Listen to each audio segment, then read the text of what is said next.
You are Yahweh. You are Yahweh. You are Yahweh. C'est un sujet très intéressant que je ne saurais le traverser comme ça. Je voudrais continuer ici à expliquer ce que c'est, en fait, ce que le Seigneur Jésus entend par le Fils de l'homme est maître même du sabbat.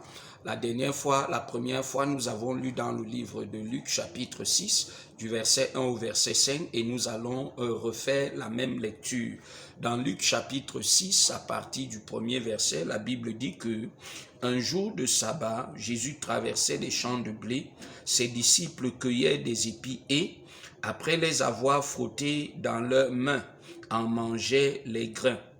Des pharisiens dirent: pourquoi faites-vous ce qui est interdit le jour du sabbat? Jésus prit la parole et leur dit: n'avez-vous pas lu ce qu'a fait David lorsque lui et ses compagnons eurent faim? Il est entré dans le sanctuaire de Dieu, a pris les pains exposés devant Dieu et en a mangé. Puis il en a donné à ses hommes, alors que seuls les prêtres ont le droit d'en manger. Et il ajouta: le Fils de l'homme est maître du sabbat. Bien-aimés, c'est une expression que nous avons longuement et suffisamment entendue de la bouche du Seigneur tout au long de son séjour sur terre, pendant qu'il était en train de bâtir et d'établir son œuvre. Voilà ses disciples qui un jour de sabbat, qui un jour de repos, qui un jour consacré se sont levés, bien-aimés, pour cueillir des épis et les ont frottés sur les mains pour enfin les déguster. Mais il y a un groupuscule de personnes, les pharisiens, qui étaient très attachés au respect de la loi, qui se sont levés contre ce que ces derniers étaient en train de faire. Et lorsque ces gens viennent à consulter le Seigneur, véritablement, l'on se serait attendu que le Seigneur Jésus s'y oppose à l'acte des disciples, viennent à protéger, viennent à préserver, à garder de mieux en mieux la loi de Dieu. Mais par sa réaction, il est en train de démontrer à ces gens que c'est plutôt eux qui sont dans l'erreur, qui sont dans la bêtise, en disant que le Fils de l'homme est maître même du sabbat, pour dire que la personne de Jésus-Christ est au-dessus de toutes choses. Oui, nous l'avons dit dans la première exhortation. Nous avons dit qu'en le disant, le Seigneur Jésus veut faire comprendre aux uns et aux autres que la vie d'un homme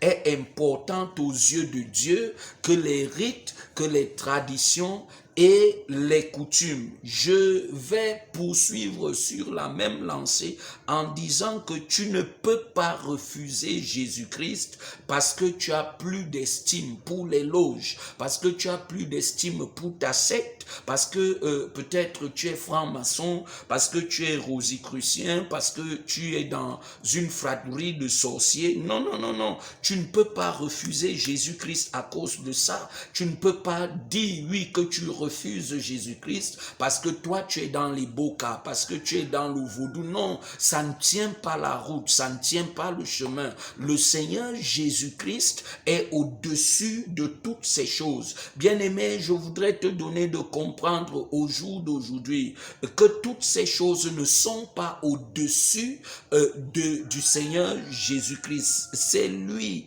qui est l'alpha et l'oméga. Refuse de l'accepter au jour jour d'aujourd'hui, mais bien aimé, au soir de ta vie, au moment du jugement, tu iras à sa rencontre. C'est lui que tu vas rencontrer. Donc sors de ce cadre, sors de ce contexte.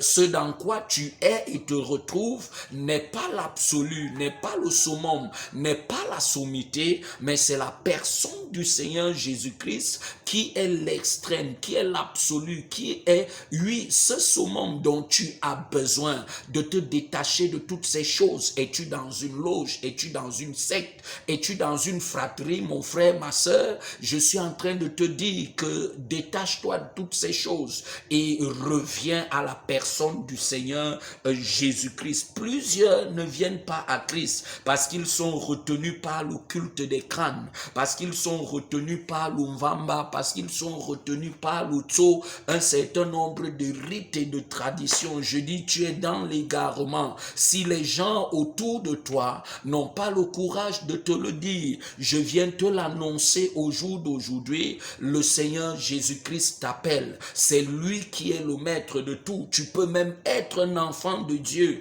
et tu ne marches pas dans ce cadre, ou encore tu es en train de pratiquer toutes ces choses. C'est à toi que je m'adresse, c'est à toi que je suis en train de parler au jour d'aujourd'hui. Détache-toi de toutes ces choses et reviens clairement vers le Seigneur. Oui, il faut que tu le fasses.